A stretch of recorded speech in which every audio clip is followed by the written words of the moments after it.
मैं पिछले 30 वर्षों से ये कहता आया हूँ कि भाई संसार का पहला ग्रंथ वेद है, पहला ज्ञान वेद है और कुरान अंतिम है और दोनों में सिमिलरिटी है। नुपुर शर्मा से कहता कि नुपुर बहन तुम्हें मालूम नहीं है, हम शिव जी को हजरत आदम मानते हैं, अगर सारे धर्म तो उसी ईश्वर के पास पहुंचने का रास्ता बताते हैं। तो राजस्थान के उदयपुर और महाराष्ट्र के अमरावती घटना के बाद देश कई सवाल पूछ रहा है कि आखिर में एक डिबेट शो में किसी बयान के बाद अगर उस बयान का समर्थन किया जाता है तो ऐसी दिल दहला देने वाली घटना कैसे देश में हो सकती है। लोकतांत्रिक देश है, सबको अपनी बात को रखने का, विचार को रखने की आज़ादी है, लेकिन बिना सोचे समझे आखिर में निर्दोष व्यक्ति की हत्या करने तक लोग कैसे पहुंच जाते हैं, ये तमाम सवाल देश पूछ रहा है। वैसे अगर इन घटनाओं की बात करें तो आरोपियों को गिरफ्तार कर लिया गया है, एनआईए की लगातार पूछताछ जारी है, लेकिन अब जरूरी है कि कुछ वर्ग के विशेष लोगों से बातचीत किया जाए कि उनकी क्या प्रतिक्रिया है, वो अपने वर्ग को कैसे समझा रहे हैं। हमारे साथ अपनी बातों को बेबाक तरीके से रखने वाले मुफ्ती शमून कासमी साहब जुड़े हैं, जो अक्सर अपनी बातों के लिए, अपने जो बयान हैं उनके लिए जाने जाते हैं। हम उनसे सीधे बात करेंगे। सर, सबसे पहले तो आपने पूरा डिबेट भी देखा होगा, आप उस पर लगातार अपनी बातों को भी रख रहे हैं। क्या एक वर्ग इस तरीके से आगे आ सकता है कि नहीं, बयान का समर्थन करने पर किसी की हत्या कर दी जाए? नहीं, बड़े अफसोस की बात यह है कि मैं यही नहीं समझ पा रहा हूँ कि हम सिविलाइज हैं या अनसिविलाइज हैं। आखिर हमारे समाज के अंदर ऐसे राक्षस जो हैं जो अपनी सीमाओं को भी पार कर रहे हैं। ये तो धार्मिक सीमा भी उन्होंने पार कर दी और इंसानी सीमाएं भी पार कर दी, इसलिए कि जिस इंसान को तुम जिला नहीं सकते हो, आपको मारने का अधिकार नहीं है। जिस मालिक ने सारे संसार को पैदा किया है, यानी वो हमारा मालिक, जिसे अल्लाह, ईश्वर, खुदा, भगवान, कुछ किसी भी नाम से उसे पुकार सकते हैं, उसे गॉड भी वही है। और बल्कि मैं तो ये कहता हूँ कि अगर आप तमाम धर्मों को अगर आप देखें तो समस्त धर्मों का सार भी एक है। एको ब्रह्म द्वितीय नास्ते नेहना नास्ते किंचन वादहु ला शरीक, वन गॉड विदाउट सेकेंड, अव्वल अल्लाह नूर उपाय कुदरत के सब बंदे, एक ही नूर से सब जग उपजे, कौन भले कौन बंदे। हमारे दूधो खून के रिश्ते हैं। अब मैं ये कहना चाहता हूँ ये बात कहने के बाद कि इंसान को पैदा किया उस ईश्वर ने इसके लिए कि वो एक दूसरे के काम आए, और वो आता भी है। इसलिए आता है कि हमारा डीएनए एक है, हमारे दूधो खून के रिश्ते हैं। बल्कि मैं भारत के अपने भारतीय लोगों से ये कहना चाहता हूँ कि समय समय के ऊपर जो हमारे बड़े लोग हैं उनके स्टेटमेंट आते हैं। मैं पिछले 30 वर्षों से ये कहता आया हूँ कि भाई संसार का पहला ग्रंथ वेद है, पहला ज्ञान वेद है और कुरान अंतिम है और दोनों में सिमिलरिटी है। तो बहुत सारे लोग उसमें जो नादान लोग हैं ऐसे कमेंट भी करते हैं कि नहीं साहब, आप कुरान को ये मत कहो कि आखिरी है, आप वेद को, तो बहुत से कहते हैं आप वेद को क्यों कहते हो। मैं उनसे कहना चाहता हूँ कि अपनी समझदारी को बढ़ाओ। जैसे अभी पिछले दिनों जब ये बहुत सारे हालात बने, मॉब लिंचिंग का मामला आया, तो आरएसएस के सरसंचालक, जिसे यहाँ के मुसलमान नेता जो नाकाम लीडर्स हैं या रिफॉर्मर कहते हैं, वो आरएसएस से जब फेल हो गए और आरएसएस ने एक समाज के अंदर एक रचनात्मक कार्य करके अपने आप को वो ऊपर लेकर के आए और आज हुकूमत उनके ज़ेरे असर है, बल्कि हुकूमत उनसे परामर्श करती है अच्छे कार्यों के लिए। तो अब उन्होंने इतनी क्रेडिबिलिटी पैदा की, तो उनसे सीनियर यहाँ मुस्लिम संगठन थे, उन मुस्लिम संगठनों ने अपनी क्रेडिबिलिटी खो दी। और उन्होंने क्या किया कि वो जितने संगठन मुसलमानों के बने थे वो सब के सब पारिवारिक हो गए, यानी बाप के बाद बेटा और बेटे के बाद पोता।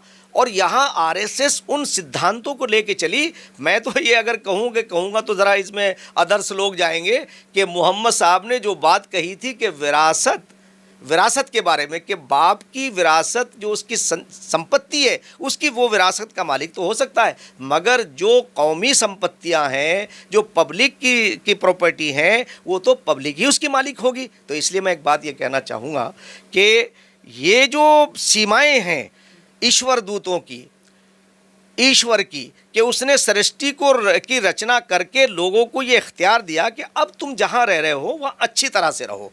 अब अगर आप यहाँ दुनिया में आकर के उसी धर्म को, जो धर्म जोड़ने की बात करता है, उसके नाम पर आप तलवारें लेके, खंजर लेकर के लोगों की गर्दन उतारोगे और एक डिबेट के अंदर अगर कोई इस पर डिस्कशन हो गई तो ये भी तो देखो कि उकसाने वाला भी तो बराबर का शरीक है कि वहाँ किसी चीज़ के ऊपर डिस्कशन चल रहा था और वो डिस्कशन शिवलिंग और पार्वती और शिव जी और शंकर जी। तो मैं ये कहना चाहता हूँ कि अगर ये लोग, वो बराबर वाला आदमी ज्ञानी होता तो वो कहता कि बहन, नुपुर शर्मा से कहता कि नुपुर बहन, तुम्हें मालूम नहीं है, हम शिव जी को हज़रत आदम मानते हैं और हज़रत आदम यानी आदम से आदमी और मनु से मनुष्य।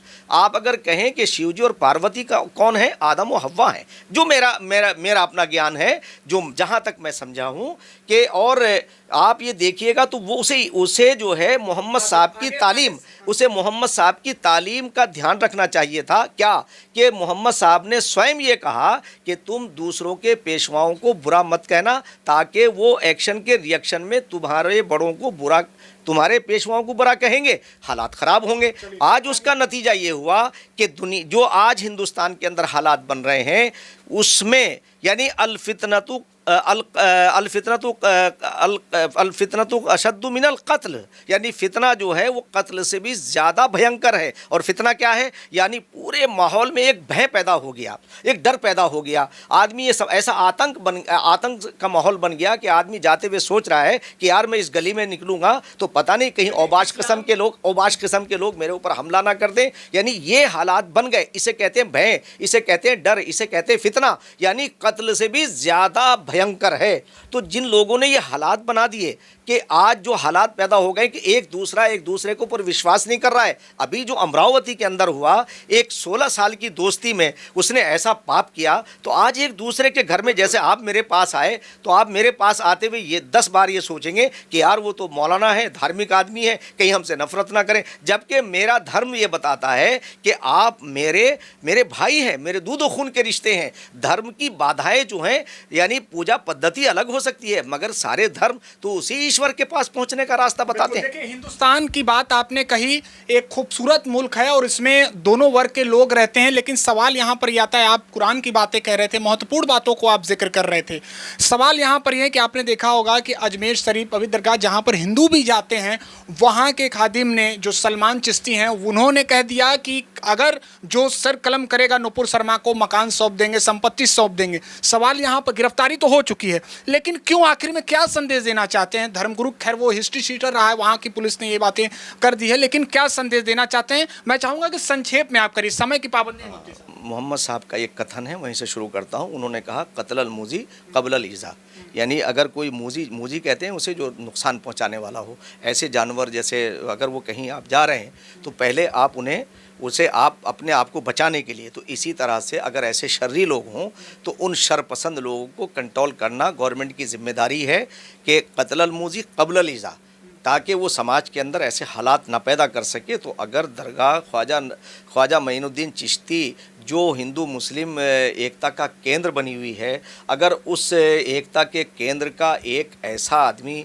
जो उनके खादिमों में एक राक्षस है, तो उस राक्षस को फौरी तौर से उसे कंट्रोल करना चाहिए, उसे सलाखों के पीछे डालना चाहिए और तत्काल ऐसी सज़ा देनी चाहिए कि ताकि दूसरे को ऐसा स्टेटमेंट देने की हिम्मत ना हो। अगर इसी तरह से स्टेटमेंट बहादुर निकलते रहे तो ये तो ऐसा माहौल पैदा हो जाएगा, अराजकता पैदा हो जाएगी, फिर तो देश में कोई कानून ही नहीं है, जिसका जो जी चाहेगा वो कहेगा। इसलिए सबसे पहले मैं राजस्थान सरकार से ये निवेदन कर रहा हूँ, वहाँ के एडमिनिस्ट्रेशन से निवेदन कर रहा हूँ और भारत सरकार से कि आप फौरी तौर से इन राक्षसों पर पाबंदी लगाइए, वरना ये आम जनमानस जो प्रेम भाव के साथ रहते आए हैं, हम शांति के साथ रहते आए हैं, आम जनमानस का रहना मुश्किल हो जाएगा। आप अपने कर्तव्य का निर्वहन करिए। बहुत बहुत धन्यवाद हमारे साथ बातचीत के लिए।